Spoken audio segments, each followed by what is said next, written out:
हाँ दीदी, झाड़ू पोछा डस्टिंग 10 चपाती। हाँ दीदी पता है मेरे को। हाँ, चाबी भी भाजू वाले को दे दूंगी। हाँ ठीक है।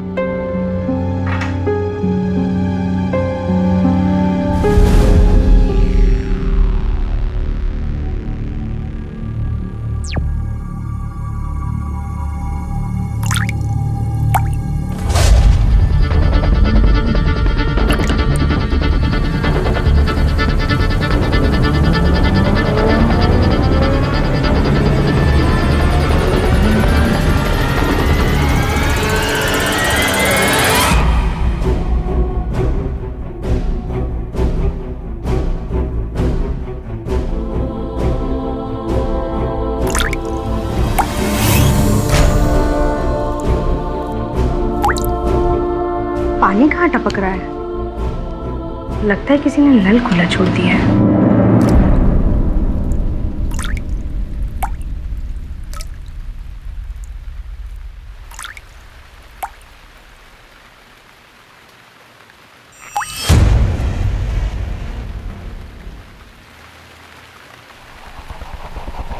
दीदी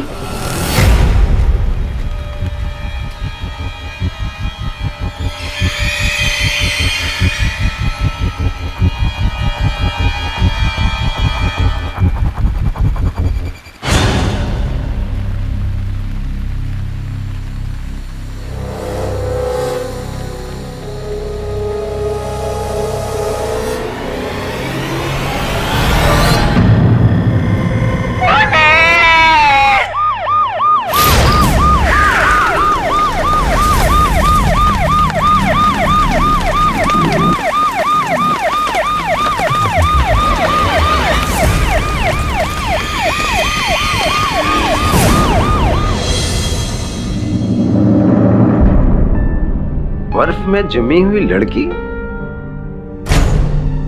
मुंबई की इतनी गर्मी में। घर में कोल्ड स्टोर है क्या?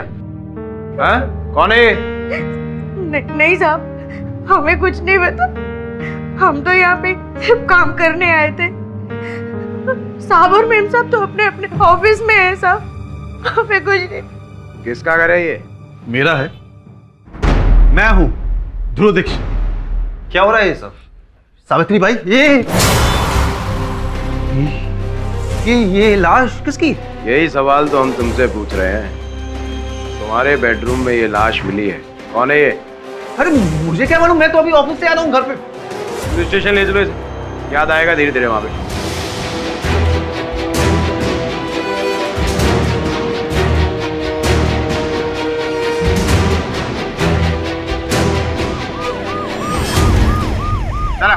चलो इसका, चलो। कहाँ ले जा रहे मेरे पति को? Police station. ध्रुव, ये सब क्या हो रहा है? अपना मैंने कुछ भी नहीं किया। वरुण को कॉल करो तुम।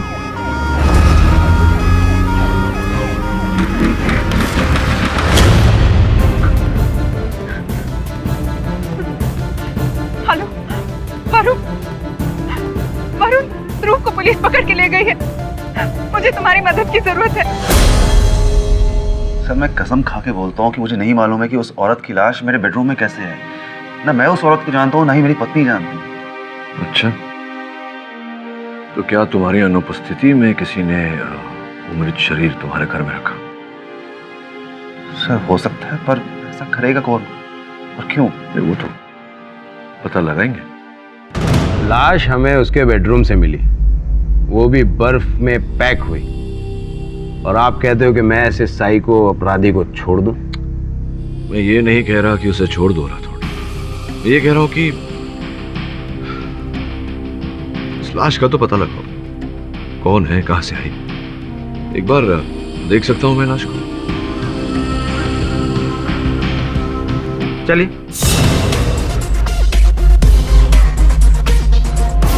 छानबीन जारी है। बॉडी के हाथ से कंगन मिला था, उस पर एक ज्वेलर की मोहर है। वहाँ इंक्वायरी कर रहे हैं, देखो आइडेंटिफाई हो जाएगा कौन है, कहाँ से आई है। और मृत्यु का कारण? सर के पीछे कुछ भारी चीज से वार किया गया और मरने के बाद फिर आपके क्लाइंट ने इसे फ्रिज में रख दिया। क्या ध्रुव के घर में इतना बड़ा फ्रिज था कि उसमें ये बॉडी आ जाती। नोटिस तो नहीं गया पर आसपास होगा जरूर, वरना बॉडी वहां आती कहां से? वे किसी की हत्या करके लाश फ्रीजर में क्यों रखेगा? अब पाठक साहब, ये तो सबका अपना अपना अतरंगी शौक है। फ्रीजर में रखा तो लाश को निकाल कर वहां पर्दे के पीछे क्यों रखा? ताकि वो पकड़ा जाए। अब देखो पाठक साहब, ये कोर्ट तो है नहीं, ये सब बातें तो आप कोर्ट में ही साबित करना। क्या हुआ पाठक साहब? राठौर साहब, लाश को देखकर ऐसा लगता है कि ये 1-2 दिन नहीं, काफी महीनों से फ्रीजर में रखा गया है। पाठक साहब, अब आप फ्रोजन बॉडीज के भी एक्सपर्ट हो गए। एक्सपर्ट नहीं, अनुमान है। सर, इलाज के बारे में पता चल गया। सुहासिनी शिंदे, अभ्युदय नगर, मरोल नाका, अंधेरी ईस्ट। पता लगा इसका और ध्रुव दीक्षित का क्या लफड़ा है। Okay sir. मोहब्बत का ही लफड़ा होगा पाठक साहब। वैसे आप इस पचड़े में क्यों पड़ रहे हैं? हाँ, आपके सहायक वरुण का दोस्त है। सर, एक और खबर मिली इस औरत के बारे में। इसका तो पहले से ही पुलिस रिकॉर्ड में नाम दर्ज है, मिसिंग केस में। और सर, इसी के पति ने इसकी लापता होने की रिपोर्ट लिखवाई थी।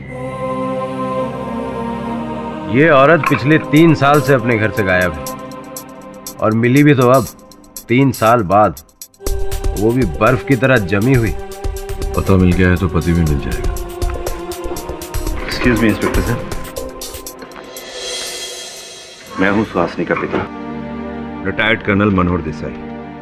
आई एम सॉरी, पर आपको बॉडी को आइडेंटिफाई करना पड़ेगा। Sure inspector.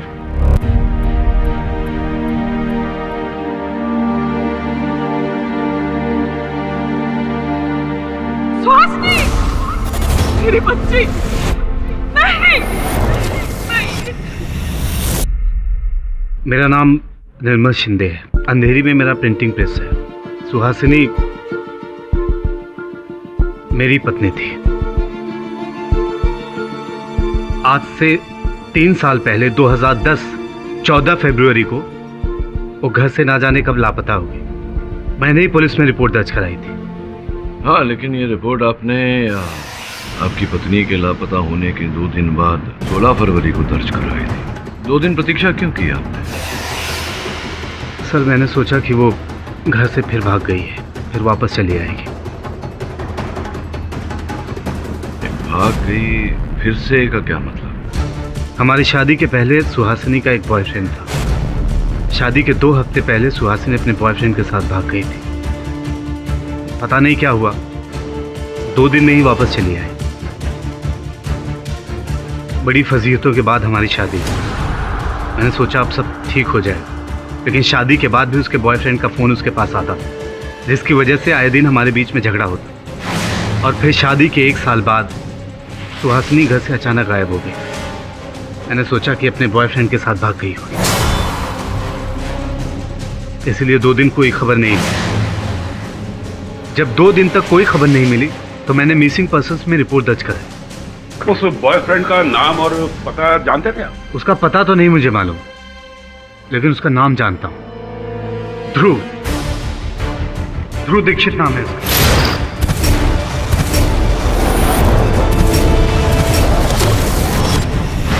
यही मेरी पत्नी का बॉयफ्रेंड है।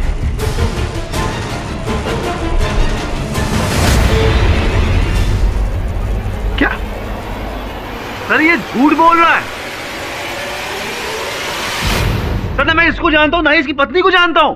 3 सालों तक मेरी पत्नी के साथ रहने के बाद तूने उसका कत्ल कर दिया। क्या बकवास किए जा रहा है? बॉस क्यों मुझे फालतू में इन चक्करों में फंसा रहा है? मैं मारा जाऊंगा। अच्छा है, तुम्हारे साथ वही हो तो ही अच्छा है। जैसा मैंने इसकी फोटो अपनी पत्नी के पर्स में देखा, सेम यही चेहरा है।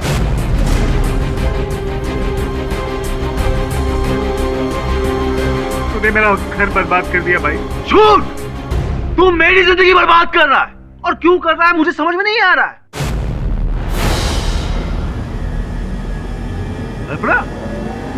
अल्पना रुको। अल्पना, मैं किसी भी सुहासिनी को नहीं जानता।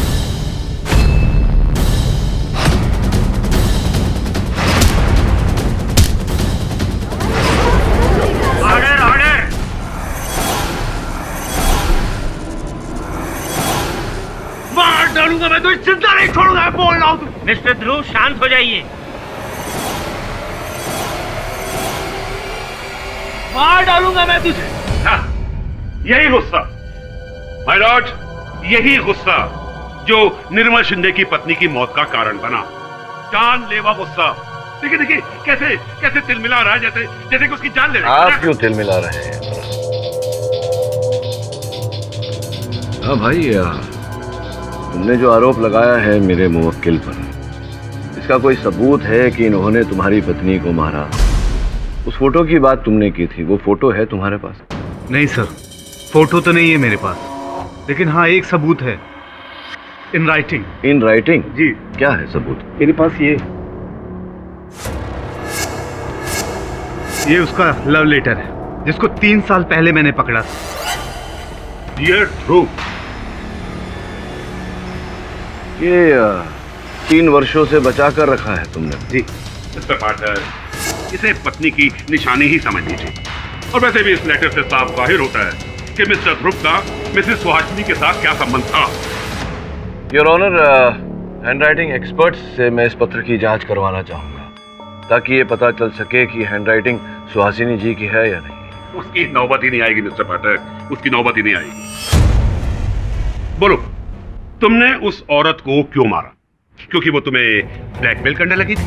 वो तुमसे ये कह रही थी कि तुम उसके साथ शादी कर लो, वरना वो अपने और तुम्हारे अफेयर के बारे में तुम्हारी पत्नी को बता देगी, है ना? सर आप क्या कह रहे हैं? सर ऐसा कुछ भी मैंने नहीं किया, मैं तो सिर्फ इसे तुमने सुहासिनी के सर पे वार करके उसकी जान ले ली।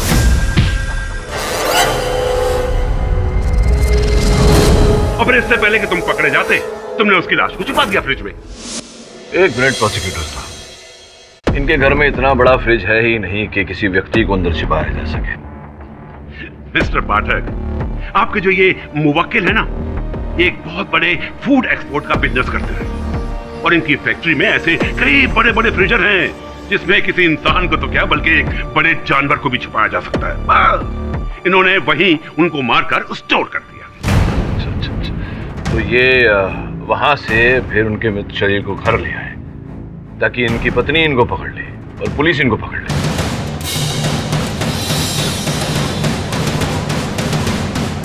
आई agree with you mister Pathak, ऐसी बेवकूफी भला कोई क्यों करेगा? माय लॉर्ड, ये तो मिस्टर ध्रुव भी बता सकते हैं।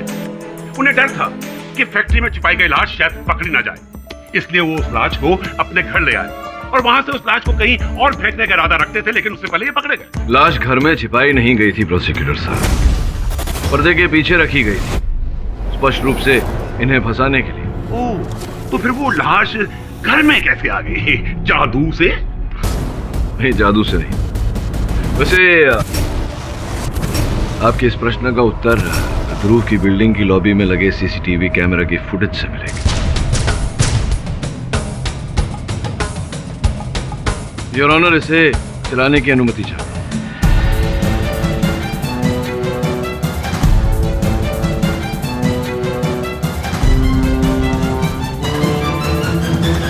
देखिए प्रोसिक्यूटर साहब, ये है वो जरिया जहां से लाश को ऊपर ले जाया गया। लेकिन ये तो किसी की नई वॉशिंग मशीन दिखाई दे रही है, आपको कैसे पता कि इसमें लाश है? प्रोसिक्यूटर साहब, ध्यान से देखिए, वो डब्बा जिसमें आप कह रहे हैं कि वॉशिंग मशीन है, उसमें से पानी टपक रहा है। क्या वॉशिंग मशीन के साथ ये लोग धुले हुए कपड़े भी लाते हैं? ये पानी उस बर्फ के पिघलने से टपक रहा है जिसमें लाश रखा गया था।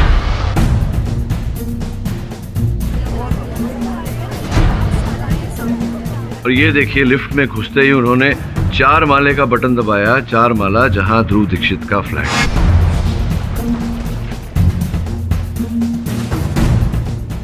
और ये बाहर का दृश्य जहां आप टेम्पो देख रहे हैं, टेम्पो पर लिखा हुआ है ड्रग ट्रांसपोर्ट। बस अभी हमें करना इतना है कि इस टेम्पो को ढूंढना है। टेम्पो को ढूंढते ही बाकी की कहानी पता चल जाएगी, और जो असल हत्यारा है योर ऑनर, वो सामने आ जाएगा, वो चाहे मेरे मुवक्किल क्यों ना हो। इसलिए मैं अदालत से समय की मांग करता हूँ। ये अदालत इस केस की अगली तहकीकात पूरी होने तक मुलतवी की जाती है।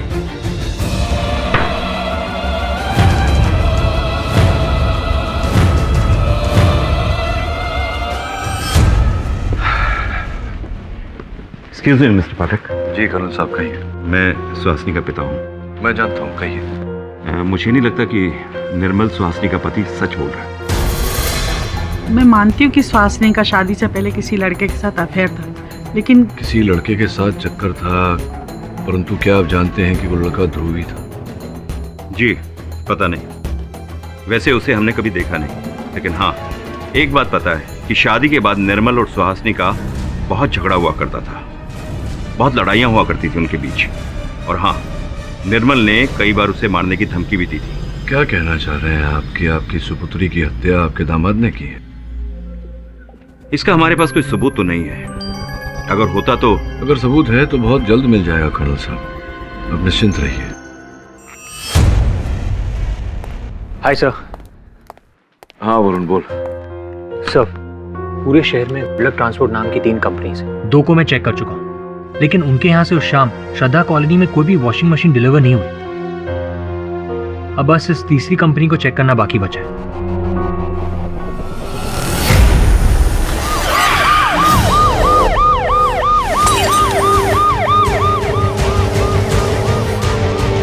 चाबी कहाँ गई?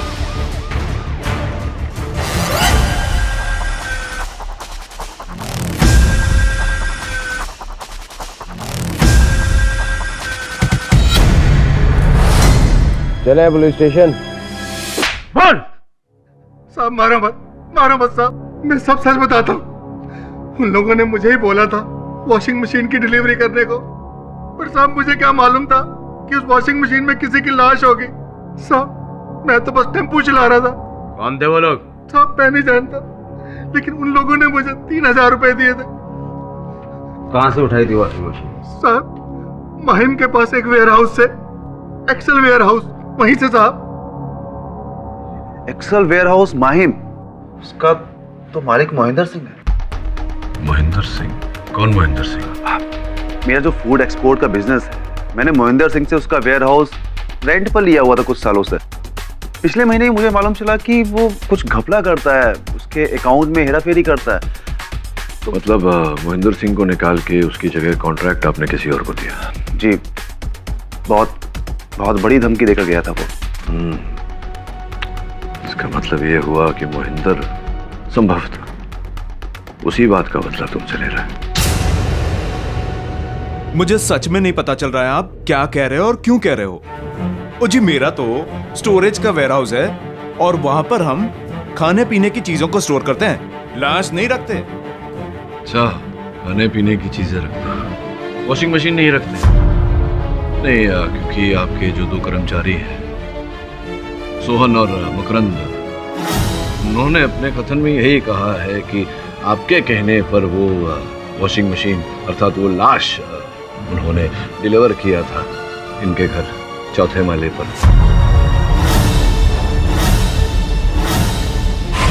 क्या वो दोनों पकड़े गए? अजी पकड़े गए हैं, और आप भी तो पकड़े गए।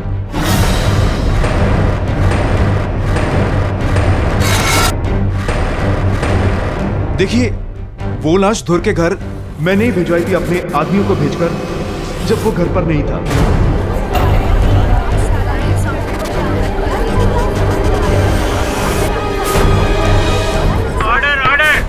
मैंने डुप्लीकेट चाबी बनवाकर वो लाश उसके घर पर भिजवाई, क्योंकि मैं धुर को फंसाना चाहता था। नहीं, फंस तो अब आप गए।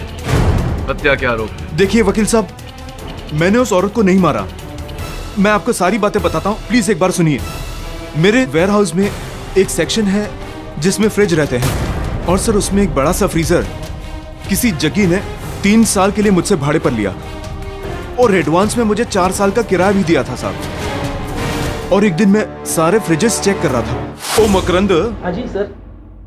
ओ, हमारे इन सब फ्रिज व्रिज का किराया तो ठीक टाइम पर आ रहा है ना? हाँ सर। किसी तरह की कोई दिक्कत तो नहीं? Good good. अरे मकरंद, ये फ्रिज इतना गंदा कैसे पड़ा हुआ है? 3 साल से बंद पड़ा है सर, और जब से किराए पे दिया है आज तक सामान भी नहीं बदला। खोलो इसे, देखते हैं। सर जी, ताला लगा हुआ है सर जी, और उसकी चाबी जो है वो किराएदार जग्गी सिंह के पास होगी ना। 3 साल से ताला लगा हुआ है, और जग्गी सिंह आया इसे बीच में खोल के देखने के लिए? 3 साल से तो कभी नहीं आया, और देखा भी नहीं हमने इसे। जाओ इसकी मास्टर की लेके आओ, चेक करते हैं इसमें क्या है। मुझे तो कुछ गड़बड़ लग रही है इसमें। खोल खोल खींचा।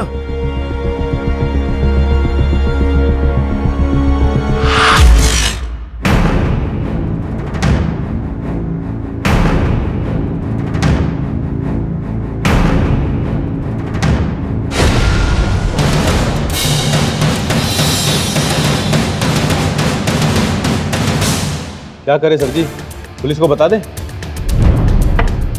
अबे पागल हो गया क्या? पुलिस सबसे पहले हमें अंदर करेगी कि 3 साल से लाश छुपाए बैठे हुए थे। लेकिन हमें क्या पता कि उस फ्रीजर के अंदर वो... इतनी बदनामी होगी हमारी कि जितने कॉन्ट्रैक्ट मिले हुए हैं ना, वो सारे कॉन्ट्रैक्ट कैंसिल हो जाएंगे। लोग कहेंगे कि खाने पीने की चीजों के साथ लाश रखा करते थे। इस लाश को कहीं दबाना पड़ेगा। बिहार की खाड़ी में फेंक देते हैं, किसी को मिलेगी भी नहीं लाश। नहीं, इससे पहले कि हम मुश्किल में हो, क्यों ना किसी और को इस मुश्किल में डाल दिया जाए। ध्रुव दीक्षित, ओ मकरंद, तेरा एक दोस्त है ना जो चाबी बनाता है डुप्लीकेट? हाँ, उसको बोल एक चाबी बनानी है फ्लैट की, और उस लाश को वहीं डालेंगे हम। ध्रुव दीक्षित, अब तो देना पुलिस का जवाब। लेकिन मैंने उस औरत को नहीं मारा वकील साहब। झूठ बोल रहे हैं आप मोहिंदर सिंह जी। नहीं, ये सच है। मुझे समझ नहीं आ रहा आप मुझे क्यों पकड़ रहे हैं।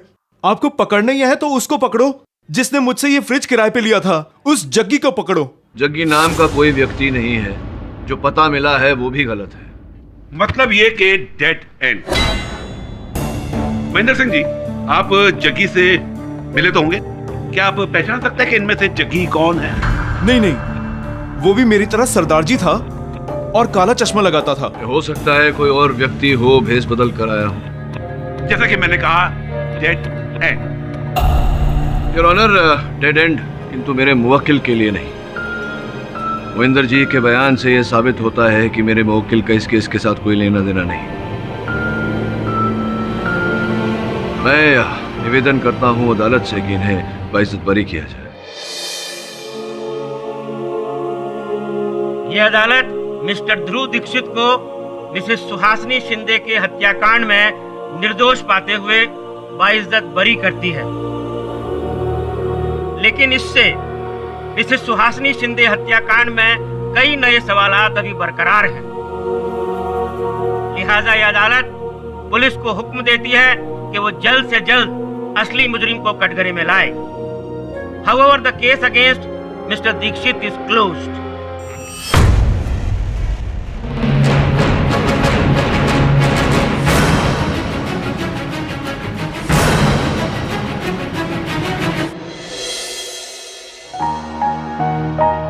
सर, ध्रुव और अल्पना ने आपको थैंक्स भेजा है। वो तो ठीक है वरुण, लेकिन मैं सोच रहा था कि ये केस अभी तक समाप्त नहीं हुआ, क्योंकि अगर ध्रुव ने सुहासिनी की हत्या नहीं की तो सुहासिनी की हत्या की किसने? सर, इस बात का पता तो पुलिस लगा ही लेगी। मोहिंदर सिंह ध्रुव को फंसा रहा था क्योंकि ध्रुव ने मोहिंदर सिंह का कॉन्ट्रैक्ट कैंसिल किया, तो निजी दुश्मनी थी। निर्मल तो ध्रुव को पहचानता भी नहीं था, जानता भी नहीं था, तो फिर वो उसे क्यों फंसाएगा, कैसे फंसाएगा? साहब देख लेना, निर्मल ही किलर है और पुलिस भी उसे देख लेगी। सर, मैं कह रहा हूँ कि मैंने मेरी वाइफ को नहीं मारा। तो फिर ध्रुव दीक्षित को क्यों फंसा रहा था? सर, सुहासिनी का जो बॉयफ्रेंड था उसकी शक्ल उससे मिलती थी। अब कहेगा जुड़वा भाई थे।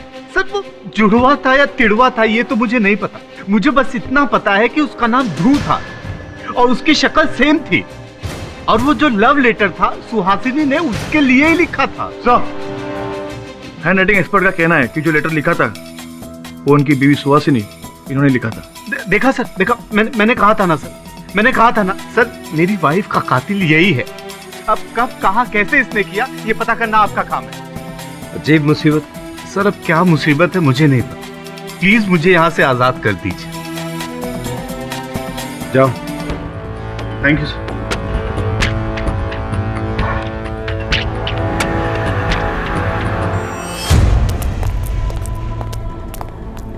Rickshaw, Andheri.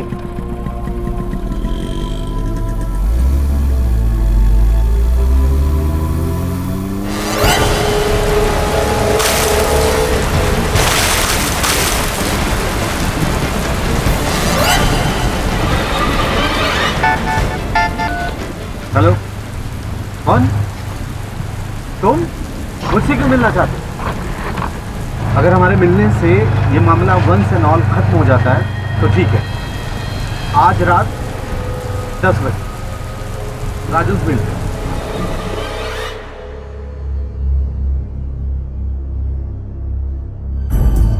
Dhruv, I am really sorry Dhruv.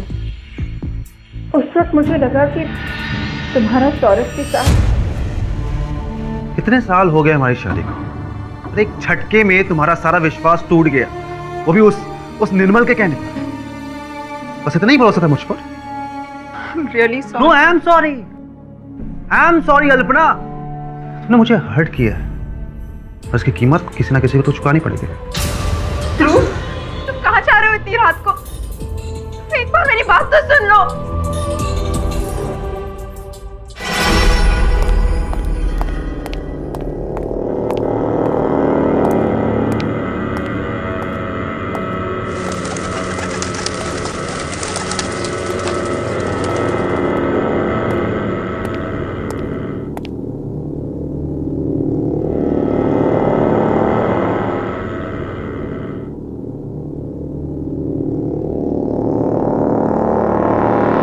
Switch off. Message करता हूं।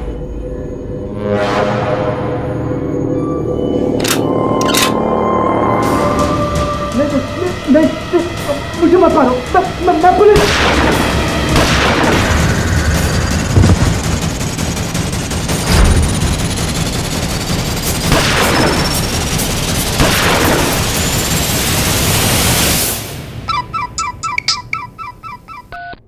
हेलो, हाँ अल्पना जी बोलिए। सर मैं कसम खा के बोलो, मैंने निर्मल को नहीं मारा है। मरने से पहले एसएमएस किया था ना उसको? मिलने वाले थे ना उससे? जी मिलना वाला था मैं, पर नहीं तो मिलने गए थे या नहीं निर्मल? सर मैं गया था, मैंने राजन मिल में उसको बुलवाया था मिलने के लिए, लेकिन सिर्फ ये पूछने के लिए कि उसने आखिर कोर्ट में मेरा नाम क्यों लिया। पर मैं सर वहां पहुंचते पहुंचते लेट हो गया, और जैसे ही पहुंचा मैंने देखा वहां पे उसकी लाश पड़ी हुई थी।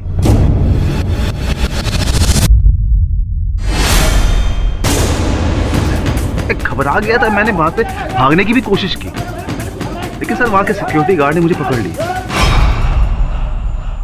कहानी अच्छी है पर टिकेगी नहीं। कहाँ है वो गन? सर कौन सी गन? सर मैं बोल रहा हूं मैंने कुछ भी नहीं किया है। पाठक साहब बोलिए। एक केस खत्म, दूसरा शुरू। क्या करोगे अब आप? सुलझा देंगे। हम सबको लगता था कि सुहासिनी का खून निर्मल ने किया है, लेकिन फिर कोई निर्मल को ही मार देता है। इसका मतलब क्या हुआ सर? कोई तीसरा आदमी है? ऑब्वियसली वरुण, कोई तीसरा है, और ये तीसरा इस कहानी के बारे में सब कुछ जानता था और नहीं चाहता कि इस कहानी की सच्चाई बाहर है। सर कहीं ऐसा तो नहीं कि वो एक ही आदमी है जिसने 3 साल पहले सुहासिनी को मारा और अब निर्मल को?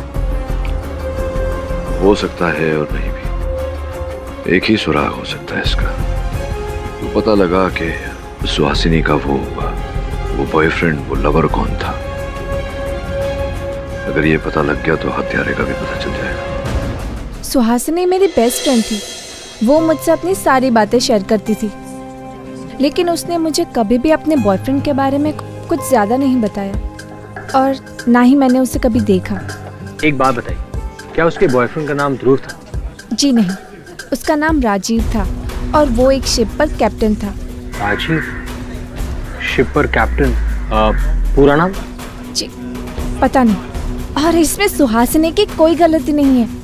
अगर ऐसा ही है तो निर्मल भी कोई दूध का धुला नहीं है। सुहासिनी ने मुझे उसके बारे में कई सारी बातें बताई थी। जैसे कि निर्मल का शादी के बाद भी एक लड़की के साथ अफेयर, उसके सेक्रेटरी के साथ। सेक्रेटरी? जी, उसका नाम रूही मेहरा है। वो यही मलाड एवरशाइन नगर में रहती है, building number A16, flat number 505। Roohi Mehra? जी। Thanks a lot. Inspector Rathore, Rathod, KD Pathak बोल रहा हूँ। ये निर्मल शिंदे ने जो तुम्हें प्रेम पत्र दिया था। मुझे? अरे तुम्हें नहीं, कहने का अर्थ वो उसकी पत्नी का जो प्रेम पत्र था वो तुम्हारे पास है? हाँ, हमारे पास है। तुम्हें क्या चाहिए? ठीक है, मैं आता हूँ। लीजिए पाठक साहब, ये हमारा एविडेंस है। राठौड़ साहब, इस पत्र में कुछ गड़बड़ है। जहां तक मेरा अनुमान है, पत्र तो सुहासिनी ने ही लिखा है, किंतु ये प्रिय ध्रुव के नाम किसी और ने लिखा है। मतलब ये नाम ध्रुव किसी ने बाद में लिखा है? पता नहीं, वो व्यक्ति जो ध्रुव को फंसाना चाहता है, हो सकता है निर्मल। पर निर्मल उसे कैसे फंसाएगा? राठौड़ साहब, निर्मल की प्रिंटिंग प्रेस है। प्रिंटिंग प्रेस में कई ऐसे रसायन होते हैं जिससे पहले का लिखा हुआ पहले की स्याही को मिटाकर आप नए सिरे से उस पर लिख सकते हैं। पता नहीं, ये तो मोहिंदर सिंह जी से बात करने पर संभवतः पता चले। आप एक काम करिए राठौड़ साहब, इसकी फोरेंसिक जांच करवाइए। पता लगाइए कि ये जो स्याही है जिससे प्रिय ध्रुव लिखा है, ये बाकी के पत्र के स्याही से मिलती है या नहीं। देखिए, मेरे और निर्मल के बीच जो भी था वो एक बहुत पुरानी बात है। अब मेरा रिश्ता तय हो गया है, सो प्लीज़ मुझे इस सब में इन्वॉल्व मत कीजिए। सुहासिनी आपके और निर्मल के बारे में जानती थी? जी, मैंने ही निर्मल को कहा था कि सुहासिनी को सच बता दे। क्यों? मैं प्यार करती थी उससे, शादी करना चाहती थी, पर फिर मैंने अचानक अपना इरादा बदल दिया। अचानक? अचानक क्यों? क्योंकि निर्मल बहुत अजीब सा बिहेव करने लगा था। एक दिन कहने लगा कि सुहासिनी को बुखार है, जब उसकी तबीयत ठीक हो जाएगी उसे सब कुछ सच बता दूंगा। फिर कहने लगा कि सुहासिनी को बिना सच बताए उसे रास्ते से हटा दूंगा और किसी को कुछ पता नहीं चलेगा। और उसके ये कहने के 2 दिन बाद सुहासिनी गायब हो गई। और तुम्हें लगा इस सब के पीछे निर्मल है?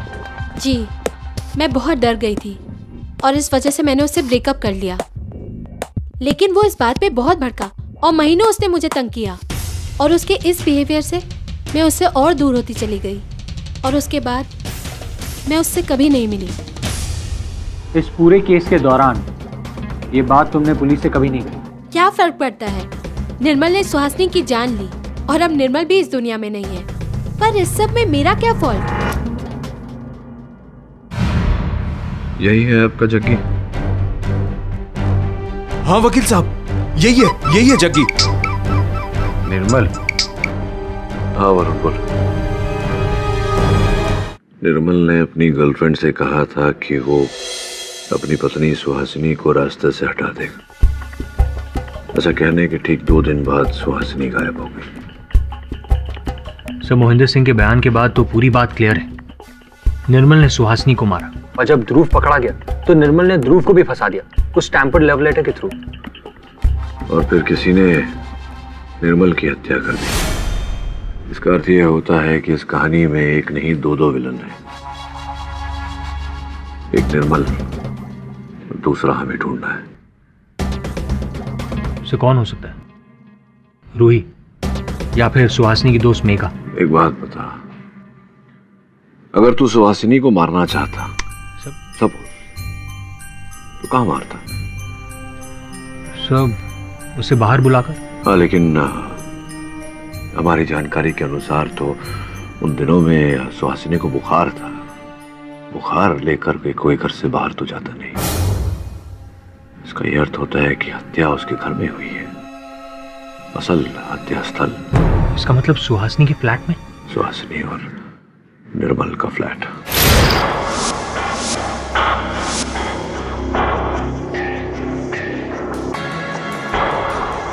निर्मल का मर्डर मुकेश मिल में हुआ था, इस घर में नहीं। फिर तुम यहाँ क्या ढूंढ रहे हो? सुहासिनी के मर्डर का क्लू। सांप मर गया, लकीर ढूंढ रहे हो। 3 साल पहले जो मर्डर हुआ उसका क्लू तुम आज यहाँ ढूंढ रहे हो। मतलब इतने सालों तक हत्यारे ने सारे निशान यहाँ छोड़ रखे हैं। राठौर साहब, सोचिए कि आप सुहासिनी और मैं निर्मल, और अगर मैंने इससे आपको मार डाला तो मैं आपकी लाश को यहाँ अंधेरी मरोल से मोहिंदर सिंह के माहिम के वेयरहाउस तक कैसे लेकर जाऊंगा? बोरी में संदूक में या फिर फ्रीजर में। इंस्पेक्टर साहब, उस जग्गी ने निर्मल ने मेरे वेयर हाउस में आकर एक बड़ा सा फ्रीजर उठवाया और कहने लगा कि वो इसको भरकर वापस मेरे वेयर हाउस में भिजवा देगा। यानी कि इतना बड़ा फ्रीजर निर्मल के घर गया था। ये बात किसी ने तो देखी होगी बिल्डिंग में। 3 साल पहले? हाँ साहब, निर्मल साहब के यहाँ एक बड़ा सा फ्रीजर आया तो था, लेकिन उन्होंने उसे वापस लौटा दिया था ये बोलकर कि ये उनका ऑर्डर नहीं है। क्या वो फ्रीजर उनके घर ऊपर तक चढ़ा था? हाँ साहब, लेकिन फिर 10 मिनट के बाद में निर्मल साहब कहने लगे कि ये हमारा ऑर्डर नहीं है। तब वही लोग बेचारे नीचे लेकर के आए उसे और ला करके उन्होंने टेम्पो में रखा साहब। 10 मिनट। उन 10 मिनटों में निर्मल ने सुहासिनी की लाश को फ्रीजर में डाल दिया। क्या साहब? कुछ नहीं। Thank you. क्या साहब, 50? इसी खबर का तो हमको 100 रुपये मिला था साहब। इस खबर का आपको 100 रुपया मिला था? हाँ साहब। किसने दिया था आपको? वो पुलिस वाले ने सर। आजकल पुलिस वाले पब्लिक को घूस दे रहे हैं साहब। उस पुलिस वाले का हुलिया याद है आपको? तो वो पुलिस वाले आप थे कर्नल साहब? जी हाँ, मैंने उस सिक्योरिटी गार्ड से उस फ्रीजर की बात पूछी थी। क्यों? अपने दामाद के हत्यारे होने का सबूत इकट्ठा कर रहे थे। पाठक साहब, एक बाप को इतना हक तो होता है कि वो अपनी मरी हुई बेटी के कातिल तक पहुंचे। हाँ, लेकिन इतना अधिकार नहीं होता कि आप अगले रात वहां जाकर राजन मिल निर्मल की हत्या ही कर दें। मिस्टर पाठक, मैं निर्मल को सजा देना चाहता था। इसका मतलब ये नहीं कि निर्मल की जान मैंने ली है।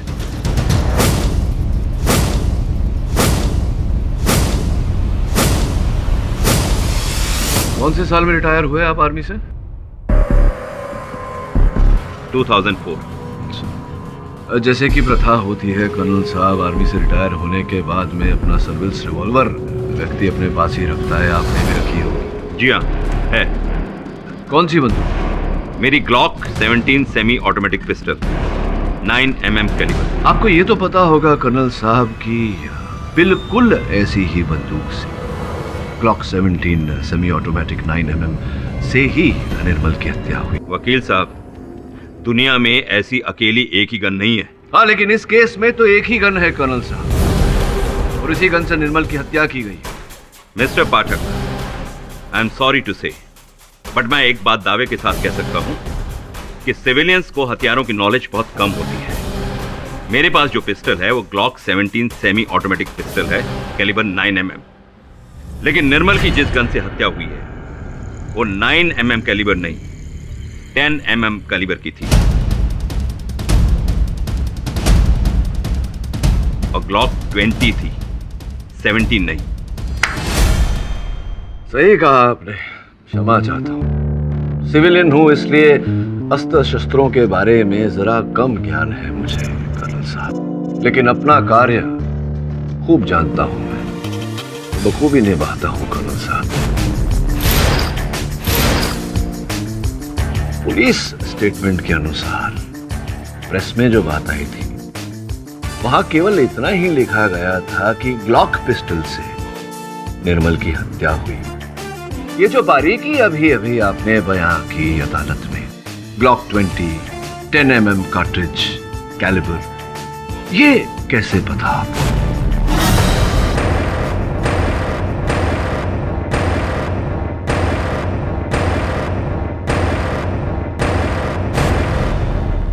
मैं बताता हूं आपको कैसे। क्योंकि Glock 20 automatic 10mm calibre pistol आप ही की थी, जो आपने तानी थी निर्मल पर। आप ही ने गोली चलाई, आप ही ने उसकी हत्या की या नहीं?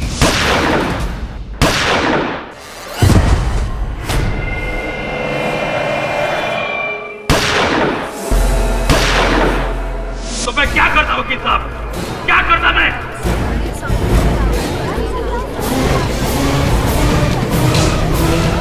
आजाद घूमने देता अपनी बेटी के हत्यारे को, जिसे आपके कानून ने निर्दोष समझ के छोड़ दिया था। कानून ने निर्दोष नहीं समझा था उसे कर्नल साहब, उसके विरुद्ध सबूत ढूंढे जा रहे। ऐसा सबूत वकील साहब? अरे 3 सालों तक उस जानवर ने मेरी बेटी को बर्फ की कब्र में कैद करके रखा, 3 सालों तक किसने ढूंढा उसे? ढूंढा आपके कानून ने? नहीं ना? अरे मिसिंग पर्सन की फाइल में उसका नाम कैद करके रख दिया था।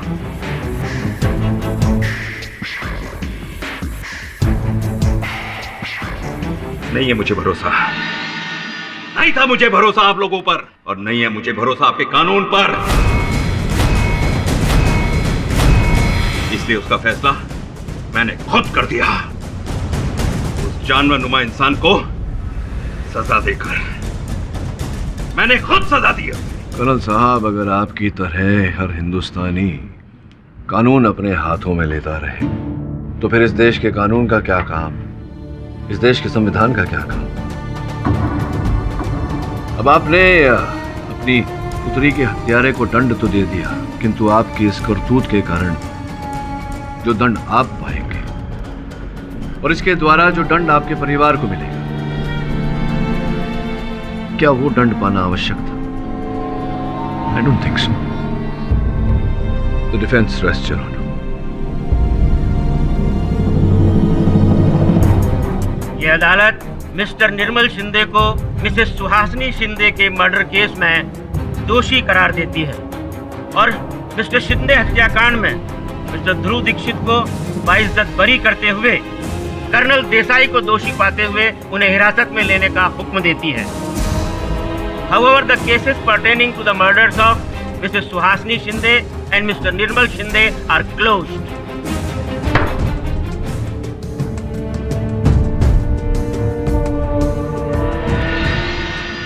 पाठक साहब, मैं आपको एक बार नहीं 2 बार थैंक्स बोलना चाहूँगा, क्योंकि आपने मेरी 2 बार जान बचाई। इसीलिए तो हमेशा केडी सर 2 बार कहते हैं, क्या मैं सही हूं या मैं सही हूं। For more updates, subscribe to our channel, click the show links and enjoy watching the videos.